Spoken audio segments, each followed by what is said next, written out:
How long had it been since Luck had come north to Fossbarrow? She wasn't sure. Years, certainly. The family had come north to honour the tomb of great-grandfather Fossian, and Lux remembered complaining about the incessant rain as they made their way through the crags and gullies of the forest to his resting place.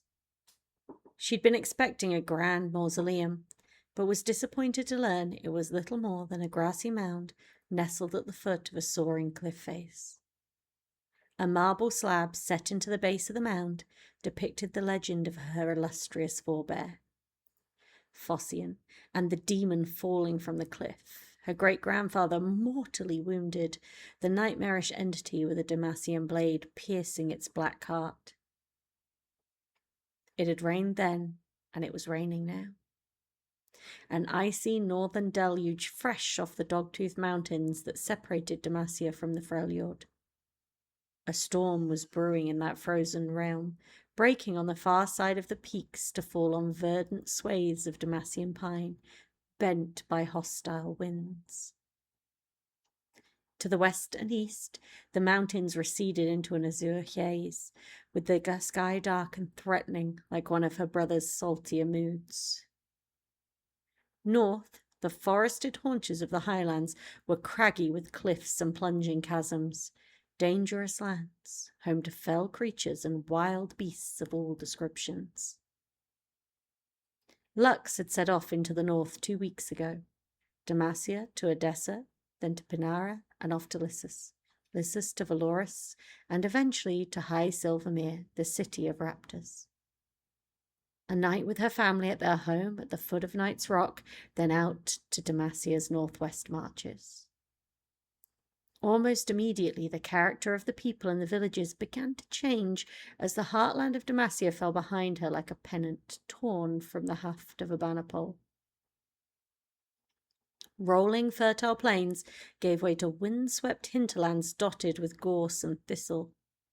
Silverwing raptors screeched overhead, invisible as they jeweled in the clouds. The air grew colder, freighted with the deep ice of the Freljord, and the walls of each settlement grew higher with every mile she rode. It had been a long and tiring journey to Fossbarrow, but she was here, and Lux allowed herself a small smile. "We'll be at the temple soon, Starfire," she said, reaching down to rub her horse's mane. "They'll have grain and a warm stable for you, I promise." The horse shook its head and snorted, stamping its feet with impatience. Lux kicked back her heels and walked her tired mount along the rutted track leading to Fossbarrow's main gate. The town occupied the banks of the Serpentrian, a thundering river that rose in the mountains and snaked the western coast. The town's walls of polished granite followed the line of the hills, and the buildings within were wrought from stone, seasoned timber, and bottle green roof tiles. The tower of an illuminated temple rose in the east, the brazier within its steeple a welcome light in the gathering dust. Lux pulled back the hood of her blue cloak and shook her hair free. Long and golden, it framed a youthful face of high cheekbones and ocean blue eyes that sparkled with determination. 2 men appeared on the tower above the iron-bound gate, each armed with a powerful longbow of ash and yew. "Hold, traveller," said one of the guards. "The gate's closed until morning." "My name is Luxana Crownguard," she said. "As you say, it is late, but I've come a long way to pay my respects to my great-grandfather. I'd be in your debt if you'd allow me entry." The man squinted through the gloom, his eyes widening as he recognized her. It had been years since she'd come to Fossbarrow, but as Garen always said, people once laid eyes on Lux, they never forgot her. "Lady Crownguard, forgive me," he cried, turning to address the men below. "Open the gates." Lux eased Starfire forward as the solid timbers of the gate lifted into the stone of the barbican with a clatter of heavy iron chains. As soon as it had risen enough, Lux rode under it to find a hastily assembled honor guard awaiting her. 10 men in leather breastplates and blue cloaks, secured with silver pins in the shape of winged swords. They were proud Demacian soldiers, though their shoulders were curiously slumped and their eyes haunted with exhaustion. "Welcome to Fossbarrow," said the same man who'd spoken to her from the tower. "This is a great honour, my lady. Magistrate Giselle will be relieved to know you are here. May I offer you a detachment of soldiers to escort you to her home?" "Thank you, but that won't be necessary," said Lux, wondering at the man's choice of the word relieved. "I've arranged accommodation with Mistress Pernille at the Illuminator Temple." She made to ride on, but sensed the guard's desire to say something and gently pulled Starfire's reins. "Lady Crownguard," said the guard, "are you here to end our nightmare?" The Illuminator Temple was warm and dry, and with Starfire settled into the stables, she'd spoken at length with Mistress Pernille in the main hall. Lux had heard rumours of the magic in the forests and crags around Fossbarrow, and had set out to see what she might learn, though she hadn't mentioned that to Mistress Pernille. The simmering power Lux sensed within herself was frightening in its growing intensity, and she hoped there might be some way she could learn more of its nature, and it was always better to learn such things away from the eyes of her family. Lux had sensed a dark undercurrent as soon as she'd entered the town, a creeping sensation of being watched from the shadows. The few townsfolk she'd seen on the streets walked with leaden steps, their bodies weary. A pall of fear hung over Fossbarrow. She didn't need magic to sense that. "A terrible business," explained Mistress Pernille, a flaxen-haired woman in the pale robes of an Illuminator healer. "It's Magistrate Giselle's son, Luca. That poor boy." "What about him?" asked Lux. "He went missing 2 days ago," explained Pernille, "and people are certain he's been taken by a dark mage for some terrible purpose." "Why do they think that?" "Ask me again in the morning," said Pernille. Lux awoke with a scream, her heart hammering in her chest and her breath coming in wheezing spikes. Terror filled her mind. A nightmare of clawed hooks dragging her beneath the earth, of fetid mud filling her mouth, and darkness smothering her light forever. Lux blinked away the last after images, glimpsing retreating shadows out of the corner of her eye. Her mouth was filled with the taste of rancid milk, a sure sign of lingering magic, and spectral radiance shimmered in her palms. Light filled the room, and with it the last remnants of the nightmare were banished. Warmth suffused her, her skin shimmering with a haze of iridescence, and she quickly clenched her fists, trying to pull it back within her before it got out of control. She heard voices downstairs, and thankfully the light faded, leaving only the wan traces of daylight from the shuttered window to illuminate the room. Lux pressed her hands to the side of her head, as if seeking to push the awful visions from her mind. She tried to recall specific moments from the nightmare, but all that came was the reek of sour breath and a faceless darkness pressing down upon her. Her mouth dry, Lux quickly dressed and descended to the temple kitchen. Though she had little in the way of appetite, she prepared a breakfast of bread and cheese. At her first bite, the taste of grave earth filled her mouth, and she put the food aside. "How did you sleep?" asked Pernille, entering the kitchen and joining her at the table. The skin below Pernille's eyes was a purple with lack of sleep, her skin sallow without firelight to colour it. Only now did Lux notice just how bone-weary she was. "About as well as you, by the looks of it," said Lux. "Did you dream?" "I did, but it's nothing I want to relive by saying it out loud." Lux nodded slowly. "I think there's something very wrong with this town." Starfire whinnied at the sight of her, his ears pressed flat against his skull and his eyes wide.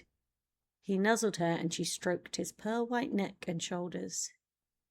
"You too," she said, and the horse tossed his mane. Lux quickly saddled her mount and rode towards Fossbarrow's northern gate. Dawn was already an hour old, but the town was still too fully to come to life. No smoke rose from the forges, no smell of fresh bread wafted from the bakeries, and only very few sullen-looking merchants had the doors open for business. Demacians were hard-working, disciplined, and industrious, so to see a frontier town so late to begin the day's work was highly unusual. But if Fossbarrow's people had endured a night like hers, she couldn't blame them for being slow to rise. She passed through the gate into the open ground before the town and let Starfire run to work out the stiffness in his muscles before turning onto the muddy road. The stallion had broken his leg many years ago, but it hadn't impaired the speed of his gallop. "Easy, boy," said Lux as they rode into the forest. The scent of pine and wildflowers hung heavy in the air, and Lux savoured the heady, natural aroma of northern climes. Sunlight pierced the leafy canopy in angled spars of light, and the smell of wet mud sent a shiver up her spine as her nightmare briefly surfaced. She rode deeper into the forest, following the track as it wound its way further north. Lux lifted a hand from the reins and reached for a glittering sunbeam, feeling the magic within her stir at its touch. It was thrilling to feel it rise within her, but she let it come only slowly, for fear it might overtake her fragile control. Her world lit up as the magic filled her senses, the colours of the forest unnaturally vivid and filled with life. She saw glittering motes of light drifting in the air, and the breath of the trees and the sighs of the earth. How incredible it was to see the world like this, alive to the energies flowing through every living thing, from blades of grass to the mighty iron birch trees whose roots were said to reach the very heart of the world. If this was not even the lightest touch of magic might achieve, what wonders might it work were she better able to control it? After an hour of riding through the iridescent forest, the road diverged at a crossroads, one path leading east to a logging town, if she remembered correctly, the other dropping west to a community built around a thriving silver mine. Her father owned a stake in the mine, and her favourite cloak pin had been wrought from the metal dug in its deep chasms. Between the two main routes lay a smaller pathway, all but invisible and suitable only for lone riders or those on foot. She remembered taking that path years ago, and Lux wondered why she was reluctant to guide Starfire in that direction. She had no need to go that way, for her story of paying respects to her great-grandfather was just that, a story. Lux closed her eyes and lifted her arms out to the side, letting the magic drift from her fingers. She took a breath, filling her lungs with cold air and letting the light of the forest speak to her. Her understanding of such things was still new, but surely it was worth the risk to find out what was plaguing this region of Demacia. The light spoke in contrasting hues, scintillating colours, and vibrant illumination. She felt the light of distant stars drift down like mist, light that bathed other realms and people, almost too much to bear. Where the light of Demacia fell into shadow, she flinched. Where it nourished something living, she was soothed. Lux turned in the saddle, revelling in this new sensation. The sun was almost at its zenith, and she frowned as the quality of light in the forest trembled, slipping from her grasp. She felt shadows where no shadows ought to dwell, hidden darkness where only light should exist. The breath caught in her throat like a hand at the back of her neck, and a sudden wave of dizziness swept over her. Her eyelids fluttered, drifting closed as if she were being pulled into a waking slumber. The forest around her was suddenly silent. Not a breath of wind stirred the leaves in the trees, nor ruffled so much as a blade of grass. The silverwings were silent. The chatter of animals stilled. Lux heard the soft susurration of gravecloth being pulled tight. Sleep, No, she said, but the unnatural weariness slipped over her like a comfortable blanket, warm and enfolding. Lux's head dropped, and she closed her eyes for the briefest instant. The snapping sound of a breaking branch and the scrape of metal filled Lux's eyes open. She drew in a great draught of air, and the cold in her lungs jolting her awake again. She blinked shadows from her eyes and let out an icy breath as the magic slipped from her grasp and faded away. She heard riders on horseback, the jingle of bridle and trace, the rasp of metal on metal. Soldiers, armoured for war. At least 4, perhaps more. Lux wasn't scared of them. Not really. Not this deep in Demacia. Whatever darkness was lurking somewhere in the forest was a more immediate threat. Its strength was uncertain, like a child exploring just what it could do. She pulled Starfire's reins, turning him round and setting him athwart the paths. The foliage in front of her parted, and 5 riders came into view. Powerful warriors armoured head to foot in gleaming warplate. They rode wide-chested steeds of grey, none smaller than 17 hands, and each caparisoned in cobalt blue. 4 had their swords drawn, where the 5th had his golden-hilted blade sheathed in a lacquered blue scabbard across his back. "Luxana?" said his rider, his voice muffled by the visor of his helm. Lux sighed as the knight removed his helmet to reveal dark hair and granite-hewn featured that so embodied Demacia it's a wonder they weren't yet on a coin. "Garen," sighed Lux. Her brother had brought 4 of the dauntless vanguard. Drawn from any other army, 4 warriors would be a paltry force, but every warrior of the dauntless vanguard was a hero, a legend with tales of valor etched into the metal of their swords. Their deeds were told and retold around tavern tables and hearth fires the length and breadth of Demacia. Dark of hair and keen of eye was Diodoro, the bearded swordsman who held the gates of mourning against the armoured host of the Treferian Legion for the entire day. Flanking him was Saboteur of Jandel, the slayer of the hideous deep worm that woke every 100 years to feast, but which would now wake no more. Its fangs were hung in Kenjavan's throne room, next to the newly mounted dragon skull bought by his son and his enigmatic companion. Slighter, though no less striking, was Varia, she who led the charge onto the decks of the Seawolf fleet at Dawnhold. She set their ships ablaze and, even wounded nigh unto death, cut down their berserk leader. Rodian, her twin brother, had sailed north to Frosthailed and burned the Frelordian harbour city to the ground, so that no others would dare sail south to wreak havoc again. Lux knew them all, but rolled her eyes at the thought of hearing their legends around a table tonight.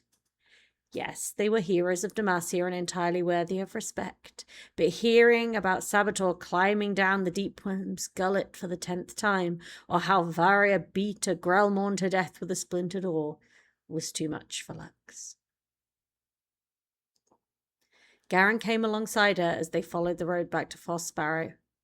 They'd circled the town until light began to fade in search of the magistrate's son or any sign of nefarious goings-on, but had found nothing. Though any servant of darkness would have had plenty of time to run and hide, given the noise Garen and the Dauntless Vanguard were making. "You're really here to visit great-grandfather Fossian's tomb?" "I said so, didn't I?" "Yes," replied Garen, "you did. I'm just surprised. I seem to recall Mother saying you hated coming here last time." "I'm surprised she remembered." "Oh, she remembered," said Garen without looking at her. "When young Luxana Crownguard doesn't enjoy something, the skies darken, rain clouds empty, and forest animals hide." "You make me sound like a spoiled brat." "You kind of were," said Garen, his easy grin only partially robbing the comment of its sting. "You got away with things I'd have had a smacked backside for doing. Mother was always telling me not to pay attention to the things you did." The words hung between them and Lux looked away. remembering not to underestimate her brother. People knew him as honest and direct, with a sound grasp of tactics and war stratagems, but few ever thought of him as subtle or cunning. That, knew Lux, was a mistake. Yes, Garen was a simple warrior, but simple didn't mean stupid. So what do you think's happened to the boy? Asked Lux. Garen ran a hand through his hair. If I had to guess, I'd say he's run away from home, he said, or decided to have an adventure and has gotten lost somewhere in the forest. You don't think a dark mage has taken him? It's certainly possible, but Varia and Rodion rode through this way only 6 months ago and saw no evidence of unnatural sorceries. Lux nodded and asked, Have you spent a night in Fossbarrow? No, answered Garen as they rode into sight of the town. Why do you ask? Just curious. There's something going on down there, said Sabator, his hands shielding his eyes from the setting sun. Garen's eyes snapped to where his warrior was pointing, and all levity fell from his face. His entire posture changed, muscles taut and ready for action, his eyes utterly focused. The warriors of the Dauntless Vanguard formed up alongside him, ready to move in an instant. What is it? Said Lux. An angry-looking crowd was hounding a stumbling man through the streets towards the market square. She couldn't hear what they were shouting, but she didn't need the words to feel their anger and fear. Vanguard, we ride, said Garen, raking his spurs back. Starfire was a fast horse, but even he was no match for a grain-fed Demacian war steed. By the time Lux rode through the gates, the sound of yelling voices echoed through the town.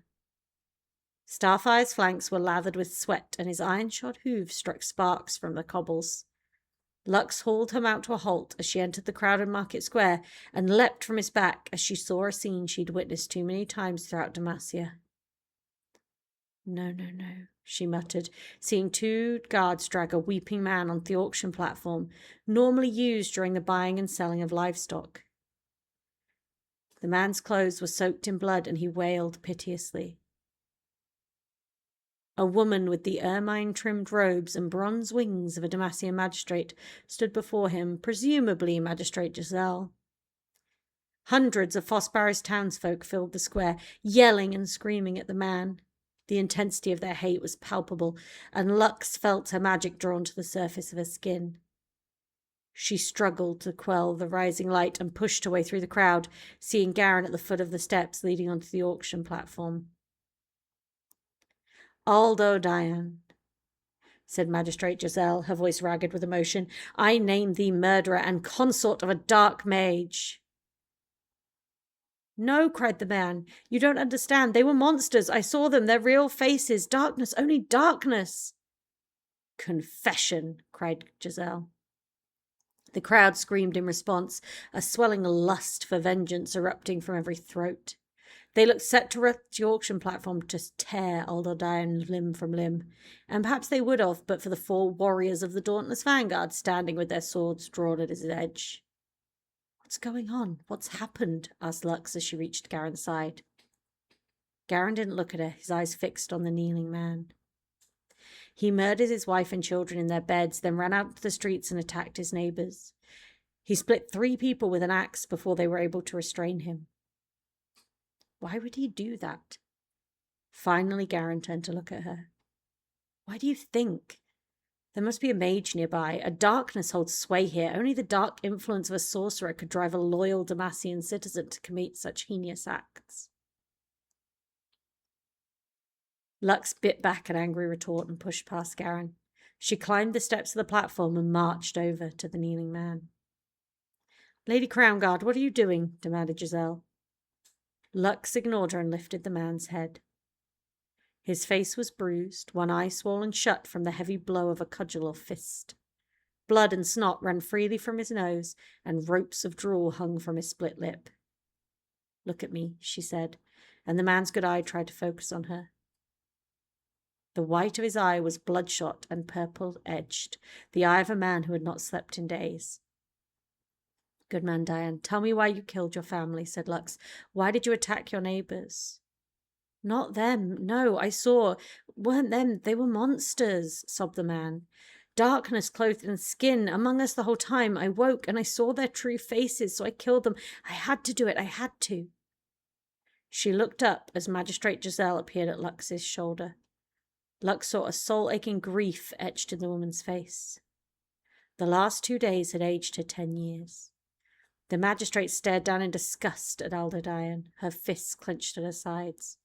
Did you kill my Lucas? She said, her voice racked with sorrow. Did you kill my son just because he was different? Baying cries for vengeance rose from the crowd as the sun sank into the west and the shadows lengthened. Handfuls of mud and dung pelted Aldebaran as his former friends and neighbours called for his death. He thrashed in the grip of the guards, frothing at the mouth and spitting bloody saliva. I had to kill them, he screamed, staring defiantly at his accusers. If it weren't them, just darkness, only darkness. It could be one of you too. Lux turned back to Magistrate Giselle. What did you mean when you said your son was different?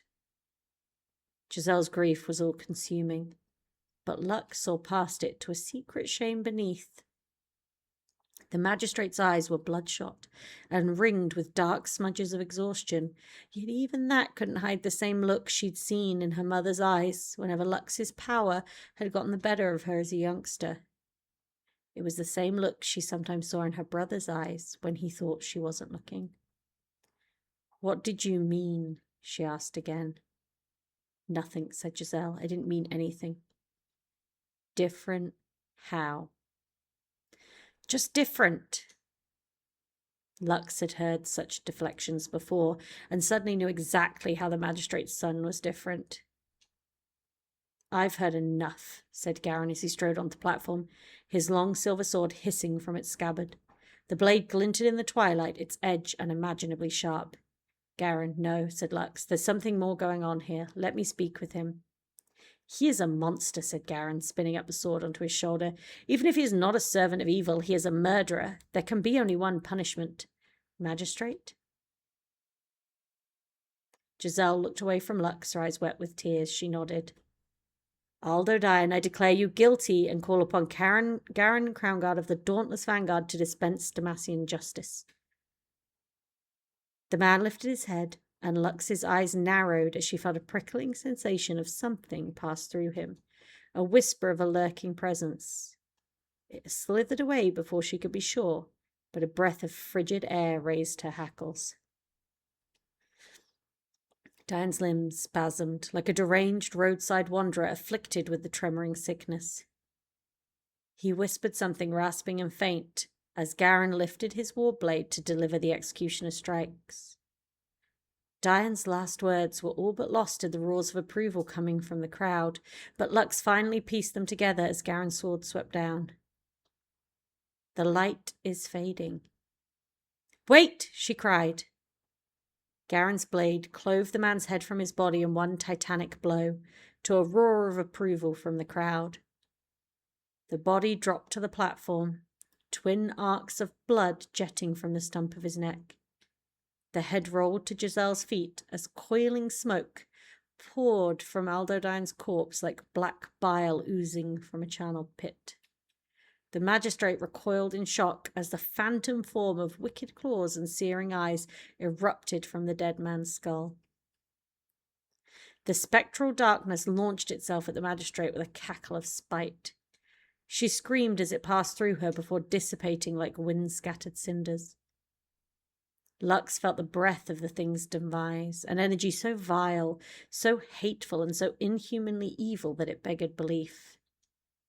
Magistrate Giselle collapsed, her flesh ashen, weeping in terror.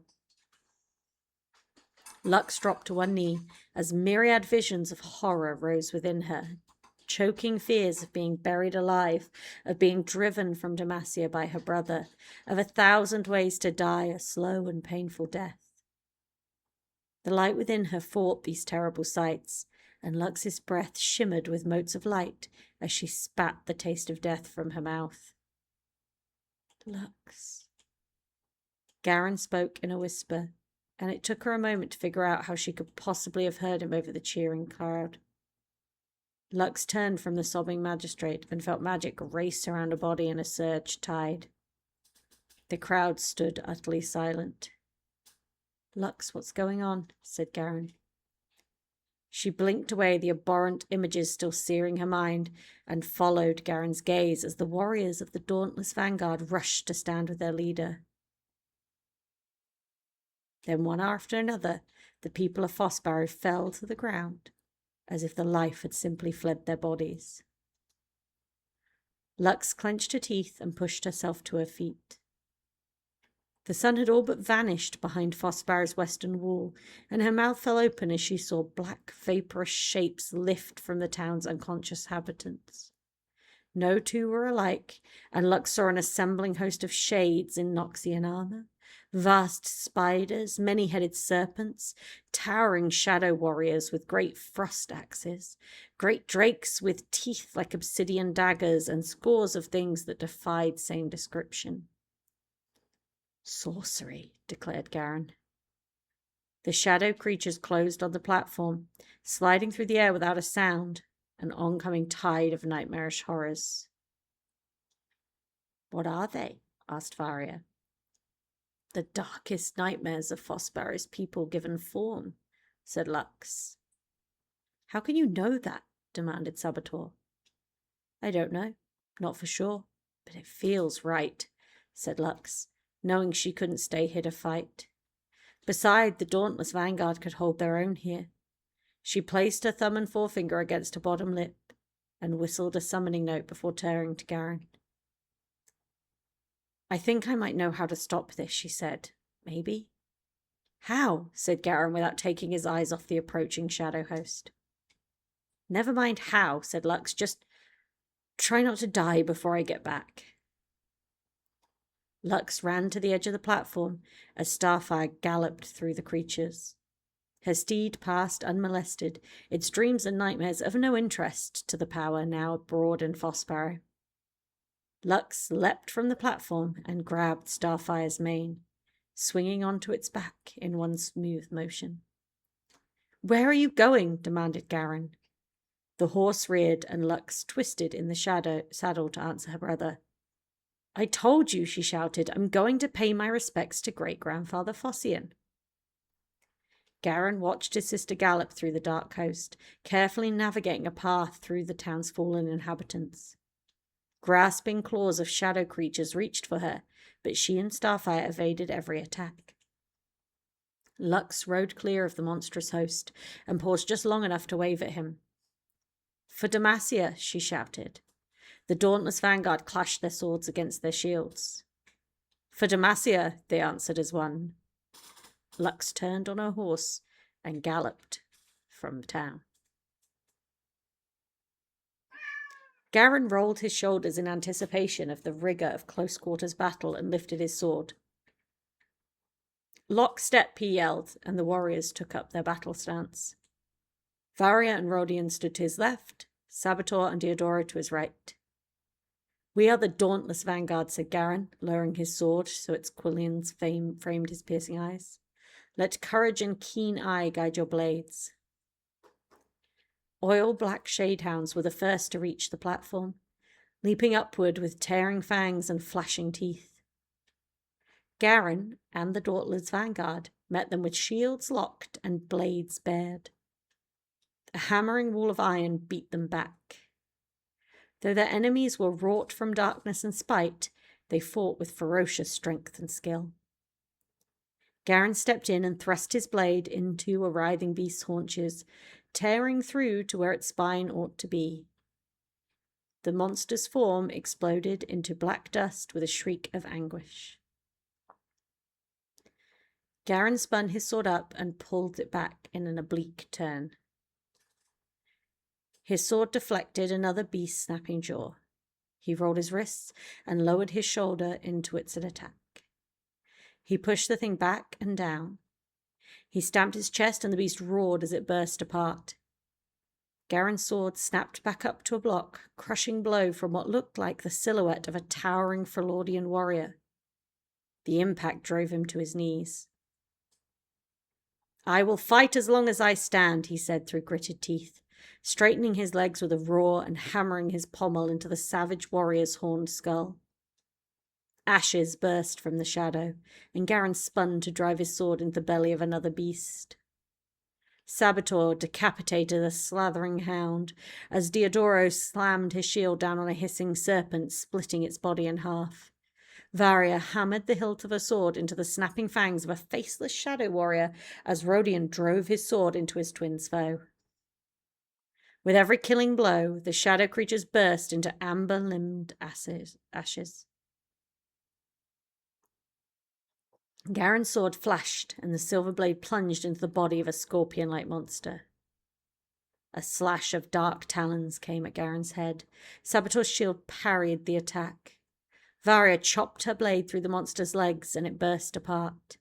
A hideous, limping creature hurled itself at Rodion, and he thrust his blade hard into the featureless face. It screeched as it died. But for every shadow they destroyed, more always took their place. Back to back, roared Garen, and the pauldrons of the 5 warriors clashed together. They fought shoulder to shoulder in a circle of steel, a beacon of light against the darkness. Show them the strength of Demacia. Lux rode hard through the forest, trees flashing past to either side in a blur. It was reckless to gallop through the forest at such speed, but the shadows assailing Garen and the dauntless vanguard would keep coming. Human imaginations were a depthless well of nightmares. Fear of death, fear of infirmity, or fear of losing a loved one. She followed the route she had taken only this morning, hoping Starfire remembered the way more clearly than she did. Together they flew through the night, eventually reaching the crossroads where the roads diverged. Ignoring the roads east and west, Starfire leapt the overgrown bracken that all but obscured the path north. The path to great-grandfather Phocian's tomb. Even with her mount's sure-footedness, Luck was forced to slow her pace as the path wound its way through steep-sided gullies and up rocky glens. The closer she came to the tomb, the more the landscape began to change, taking on an altogether different character. Like something from a tale told to frighten small children. The trees wept a sickly black sap, their branches gnarled and twisted into clawed hands that plucked at her hair and cloak. Gaps in the boles of the trees resembled fanged mouths, and venomous spiders spun cloying webs in their high branches. The ground underfoot became spongy and damp with brackish pools of stagnant water, like a grove abandoned by one of the Fae folk. Starfire stopped before the entrance to a shadow-wreathed clearing and threw back his head, nostrils flaring in fear. Easy, boy, she said. Phocian's tomb is just ahead, only a few more steps. But the horse would not be cajoled into another inch forward. Fine, said Lux, I'll go myself. She slid off the horse's back and entered the clearing. Moonlight filtering the clouds gave off just enough illumination for her to see. The mound of Phocian's tomb was a shallow hill of grass that looked black in the gloom, its summit crowned with a rough cairn of cracked stone. Dark smoke drifted into a sky that swirled with images of ancient horrors awaiting their time to claim the world. Dark lines snaked across the great stone slab, telling of Phocian's deeds. A young boy, no more than 12 or 13, sat cross-legged before it, his thin body swaying as if in a trance. Tendrils of black smoke coiled from the tomb, wrapping around his neck like strangling vines. Luca? Said Lux. The boy's swaying ceased at the sound of her voice. He turned to face Lux, and she faltered at the sight of his soulless black eyes. A cruel grin split his face. Not any more, he said. A looming spider with hook-bladed legs reared over Garen, its bloated belly rippling with distended eyes and snapping jaws. He split its thorax and kicked the flailing creature from the platform, even as its body disintegrated. Legs braced, Garen felt a searing cold in the muscle of his shoulder as a black claw plunged through his pauldron. The metal did not buckle or crack.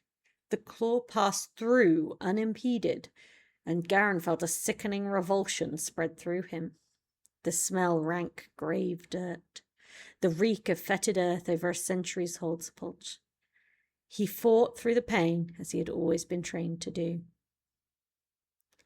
Rodion fell as a hooking blade slid under his guard and plunged into his side. He cried out in pain, his shield lowering. "Straighten up," yelled Garen. "Shake the pain." Rodion straightened, chastened at his lapse, as the shadow creatures barged into one another in their frenzy to reach the dauntless vanguard. "They never stop coming," cried Varia.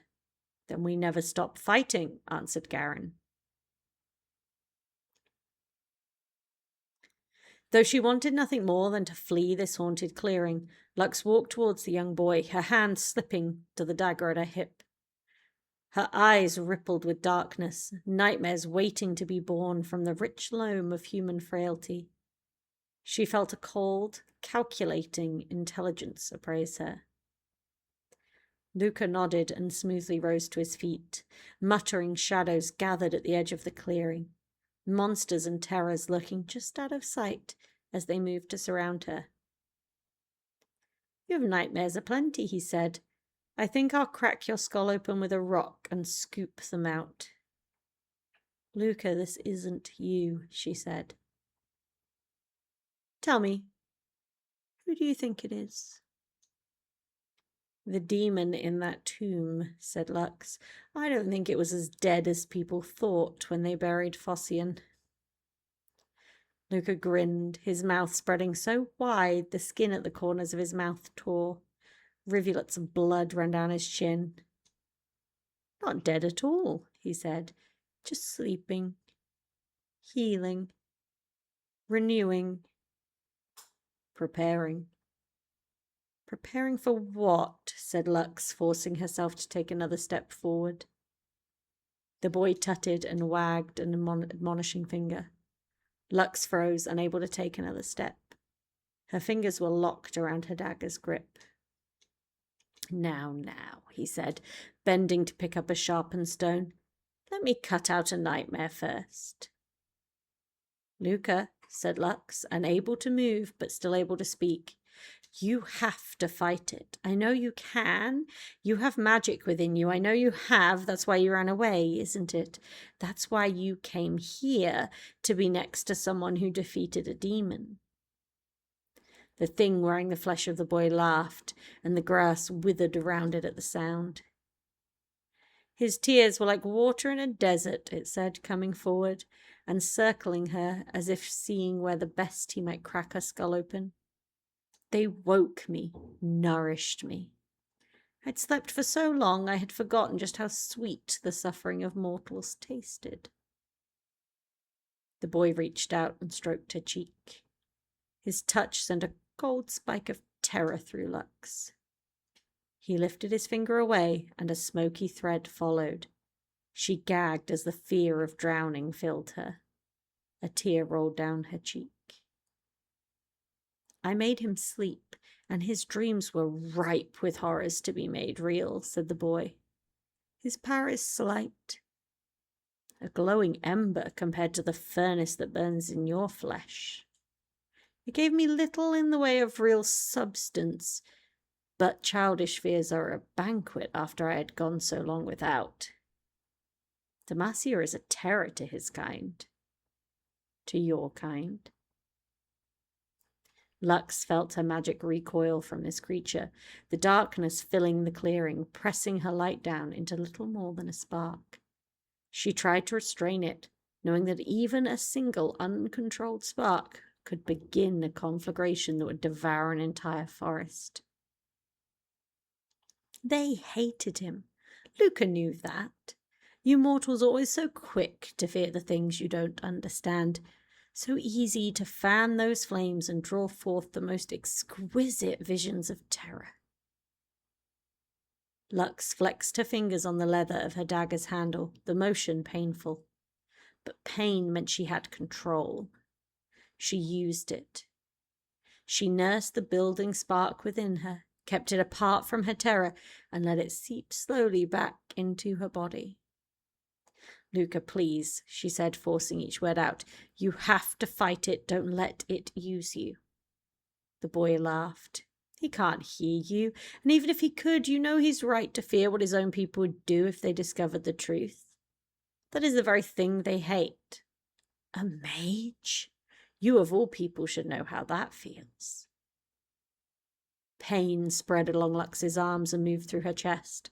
The boy's black eyes narrowed as he sensed the build-up of magic. "I know all too well," she said, "but I do not let fear define me." Lux thrust her dagger toward the boy with a scream of pain. She didn't want to hurt him, only to let the metal of the blade touch him and pass a measure of her light to him. Her limbs burned and the blow was clumsy. The boy jumped back, too slow. The flat of the blade brushed the skin of his cheek. The moment of connection was fleeting, but it was enough. The dauntless vanguard fought with brutally efficient sword cuts and battering blows from their shields, but they could not fight forever. Eventually, the shadows would drag them down. A pack of squirming things with grasping arms attacked from the left, fouling Diodoro's swings with their bodies.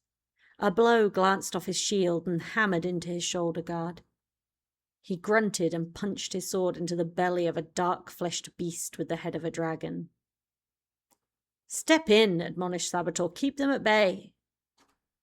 Garen threw a sword into the riving darkness, a backstroke to the guts and a thrust to the chest. In deep and twist. Don't stop moving. Movement to the right, a howling insect-like skull with fangs like daggers. He slashed it in the eyes. It screamed and burst apart in smoke and cinders. 2 more came at him. No room to swing, another pommel strike. Stove in the first chest, stabbed the other in the belly, blade out. The monsters withdrew. Garen stepped back, level with Varia and Rodion. Each was slathered from helm to greaves in ash. "We hold the line," said Garen. "For how long?" asked Diodoro. Garen looked to the north, where a distant light shone in the forest. "As long as Lux needs," said Garen, with a warning glance, and the shadows came up them again. The light poured from Lux into Luca. Blinding and all but uncontrolled radiance exploded through the clearing. The monster within the young boy was torn loose from his flesh with a howling screech of fury and desperation. Raw white fire enfolded Lux, becoming everything around them, in its own way as terrifyingly powerful as the darkness. Its power was magnificent, but she could barely cling on to its howling radiance as it soared through her. The darkness fled before its awesome power, its shadow banished by the incandescence of the light. The growing radiance kept growing until the forest and tomb were nowhere to be seen, only an endless expanse of pale nothingness. Sitting in front of her was a young boy with knees drawn up to his chest. He looked up, and his eyes were those of a small, frightened child. "Can you help me?" he said. "I can," said Lux, walking over and sitting next to him, "but you have to come back with me." He shook his head. "I can't, I'm too scared. The Nightmare Man is out there." "Yes, he is, but together we can beat him," she said. "I'll help you." "You will?" "If you'll let me," said Lux with a smile. "I know what you're going through, how you're afraid of what will happen if people know what you can do. Trust me, it's happening to me too, but you don't have to be afraid. What's inside you, it's not evil, it's not darkness, it's light. Maybe it's a light we can learn to control together." She held out her hand. "You promise?" he said. "I promise," said Lux. "You're not alone, Luca." The boy gripped her hand like a drowning man grasping a rope. The light swelled of its own volition, impossibly bright, and when it faded, Lux saw the clearing was just as she remembered it from her visit years ago. Green grass, a hillock with a stone cairn, and a slab describing Phocian's deeds. The darkness that had so transformed the forest was now absent. The clawed trees were nothing more than ordinary, the sky a midnight blue vault of twinkling stars. The sound of night hunting birds echoed from the forest canopy. Luca still held her hand and smiled up at her. Is he gone, the nightmare man? I think so, she said, feeling the bitter taste of dark power diminish. For now, at least. I think maybe it's not in the tomb anymore, but it's gone from here. That's what's important right now. Can we go home now? Asked Luca. Yes, said Lux. We can go home. Numbing cold filled Garen. His limbs were leaden, pierced through by shadow claws. Ice running in his veins chilled him to his very heart of his soul as his vision greyed. Saboteur and Diodoro were down, skin darkening. Rodion was on his knees, a clawed hand at his throat. Varia fought on, her shield arm hanging uselessly at her side, but her sword arm still strong. Garen tasted ash and despair. He'd never known defeat, not like this. Even when once believed Javan was dead, he'd found the will to continue. Now his life was being sapped with every breath. A towering figure reared up before him, a horned shade with an axe of darkness. It looked like a savage warrior he had slain many years ago. Garen raised his sword, ready to die with a Demacian war cry on his lips. A summer wind blew. A strange brightness shone in the northern sky like a sunrise. The shadow creatures faded until they vanished entirely like smoke in the wind. Garen let out a breath, barely able to believe he still could. Rodion sucked in a lungful of air as Saboteur and Diodoro picked themselves up from the ground. They looked around, amazed, as the last remaining shadows were banished and the townsfolk began to stir. What happened? Gasped Varia. I don't know, said Garen. With Luca reunited with his grateful mother, Lux and Garen rode towards Fossbarrow's south gate at the head of the dauntless vanguard. Their mood was subdued, and a palpable guilt hung over every person they passed on their way from the town. None of Fossbarrow's inhabitants could remember anything after the execution, but all knew they had played a part in a man's death. May the Veiled One welcome you to her breast, said Lux, as they passed Aldodian's burial procession. Do you really think he deserves such mercy, said Garen. He killed innocents. It's true, agreed Lux, but do you understand why? Does it matter? He was guilty of a crime and paid the price. Of course it matters. Aldodian was their friend and neighbour, said Lux. They drank beer with him in the tavern, shared jokes with him on the streets. Their sons and daughters played with his children. In their rush to judgment, any chance of understanding what caused his murderous acts was lost. Garen kept his gaze fixed on the road ahead. They don't want understanding, he said at last. They don't need it. How can you say that? We live in a world that does not allow for such nuances, Lux. Demacia is beset on all sides by terrible foes. Savage tribes in the north, a rapacious empire in the east, and the power of dark mages who threaten the very fabric of our realm. We deal in absolutes by necessity. Allowing doubt to cloud our judgment leaves us vulnerable, and I cannot allow us to become vulnerable. Even at such a cost? Even so, agreed Garen. It's why I do what I do. For Demacia? For Demacia, said Garen.